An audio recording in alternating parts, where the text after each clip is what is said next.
Yo, what is good, Knicks Nation? Welcome back to Knicks Media. This is Richie, and in this video, I want to give you guys my thoughts of the updated Donovan Mitchell situation to the New York Knicks. As you guys know, on Thursday, 2 days ago, we saw this crazy rumor come out from a radio station from a guy in Salt Lake City, Utah, that's saying that a Utah Jazz has agreed on a deal, or agreed to terms with Donovan Mitchell getting traded somewhere. And I was live for like 3 hours for that report, and 2 days later, doesn't seem like that was reliable. So in this video, I'm going to give you guys my thoughts of the updated news and the updated situation we're getting from the New York Knicks and the Donovan Mitchell potential trade.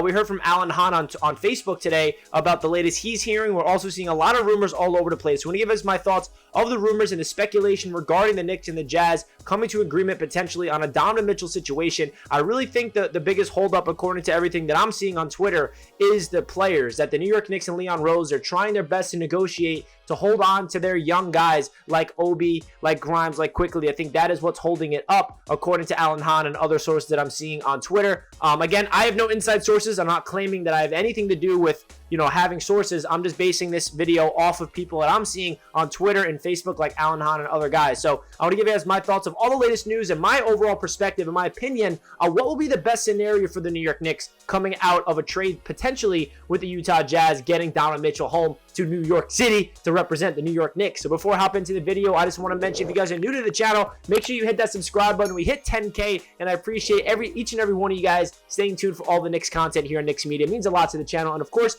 do not forget to like the video if you guys enjoy, and please, most importantly, comment down below your thoughts of where you stand on this Donovan Mitchell situation, because obviously this has been dragged on for so long.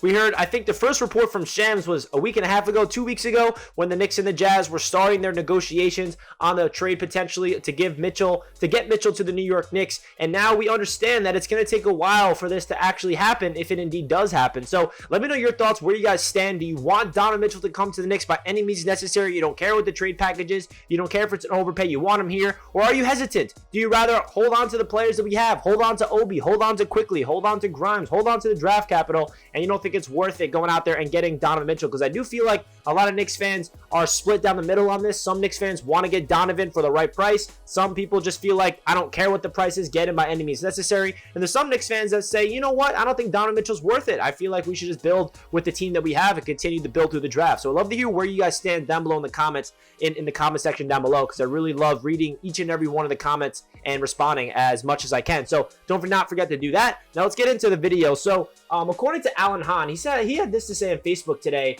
which is really interesting. So his update on Facebook was, still nothing new on the Donovan Mitchell trade front. After a wild day of speculation on Thursday, nothing materialized. I will say this, however. The Knicks are not interested in giving up a huge pick package and setting a group of prospects as well.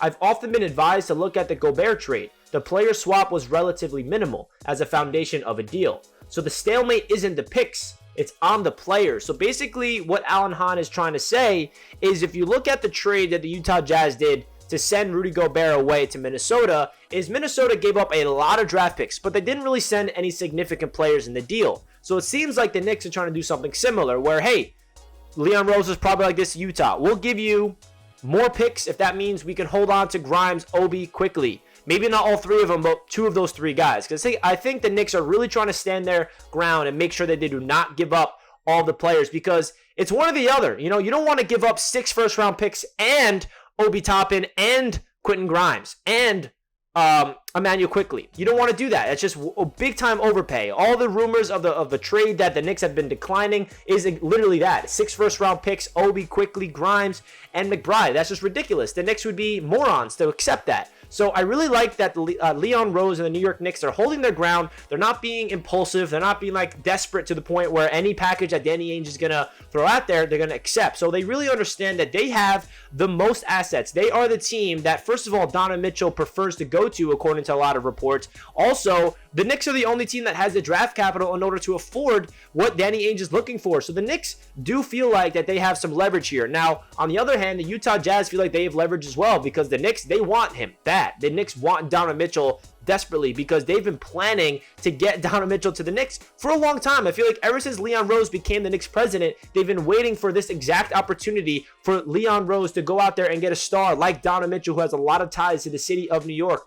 All the trades that he's done, in the draft by trading out, getting 3 future first round picks. Last year, trading out, getting an extra first round pick. Doing this exactly thing is now we have 4 of our own first round picks and 4 of other teams' first round picks. So we have 8 total first round picks that are tradable in order to get a star like Donovan Mitchell. So I really like the perspective that the Knicks are doing, according to Alan Hahn, is they're trying to make sure that they can hold on to Obi Toppin, hold on to Quickly, hold on to Grimes. I don't think it's going to be possible to hold on to all 3 of them. If you want to get Donovan Mitchell, you're going to have to sacrifice at least one of the 3 if we're lucky. But if the Utah Jazz are asking for at least 2 of the 3, that's where it gets a little worrisome, in my opinion. So if we want to think of some hypothetical trade scenarios, right? You know, Evan Fournier, Quentin Grimes, Miles McBride, and like 5 first-round picks. Now, it would pain me to give up Quentin Grimes, but I feel like that trade could get done. But I do feel like also that, unfortunately, the Utah Jazz, they love Obi Toppin. They want Obi Toppin so bad, and that's going to hurt us as Knicks fans to watch him go to the Utah Jazz, because I think Obi Toppin is on the verge of breaking out. He really is. I just feel like what we saw from Obi last year was no fluke. He was finally given the opportunity to play basketball like an actual starting player in the league at the end of the season, and we saw him blossom. So I don't blame the Utah Jazz really wanting Obi Toppin, but if I'm the Knicks, I negotiate and I say, listen, Danny Ainge, we'll give you the extra couple first-round picks if that means we could hold on to Obi Toppin, because think of Obi Toppin's potential with Donovan Mitchell off the bench, potentially even. There's rumors that the Knicks are trying to move off of Julius Randle. So we don't really know what the whole situation is right now or what's holding it up. I also feel like that something that we have to keep in mind on is there could be potentially a third team involved in this trade that's making this, you know, drag on for so long. Because if there's a third team involved, then, you know, whether that's the Knicks sending some getting players to pay or sending off picks or making it a little easier for the Knicks to do this. You know, we heard a rumor about the Lakers being involved potentially, where we can get Russell Westbrook and just eat his contract and waive him, and now we'll send Julius Randle there. I don't know how realistic that is. I really don't see that happening,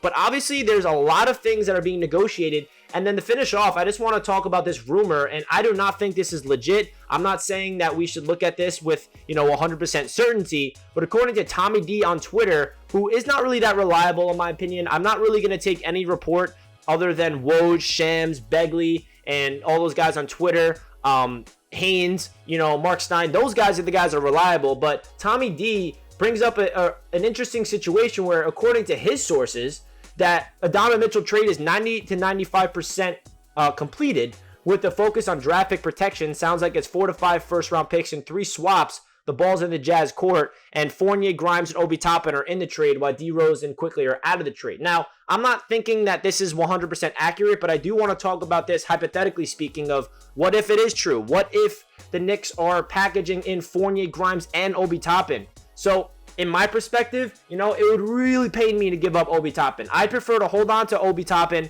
throw in Cam Reddish or throw in somebody else and throw in the extra couple picks if that means we can hold on to Obi, because what Obi Toppin's potential is in this league is absolutely through the roof. Now, again, I cannot stress this enough. I'm not sourcing Tommy D, as we should look at this tweet and think that this is exactly what's happening, that he is 100% accurate, because I don't really look at this and think that it's 100% true. Take it with a grain of salt. I'm just using this tweet as an example of a hypothetical situation, that what if the New York Knicks are trying to hold on to Obi Toppin as desperately as possible, that's holding up this deal. I think that is the realistic situation, and if you want to circle it back to what Alan Hahn had to say, that is what's holding it up, according to him, is that the Knicks are trying to hold on to their players. It seems like they value Quickly, they value Obi, they value Grimes, but the Utah Jazz, they want at least 2 of those 3 players, and I really hope if the deal gets done, we can hold on to 2 of those 3 players, because it will really hurt to give up on Quickly and Obi. That chemistry is legit. But yeah, guys, let me know your thoughts down below in the comments. This is the latest news and the latest reports that we're getting about the Donovan Mitchell situation, of him coming to the Knicks. I have no idea if this trade's actually going to happen or not, but I just want to make this video to give you guys my thoughts of all the latest rumors. Leave a comment down below your thoughts of where you stand on the situation with Donovan Mitchell to the Knicks, and I'll catch you guys in my next video. Let's go Knicks.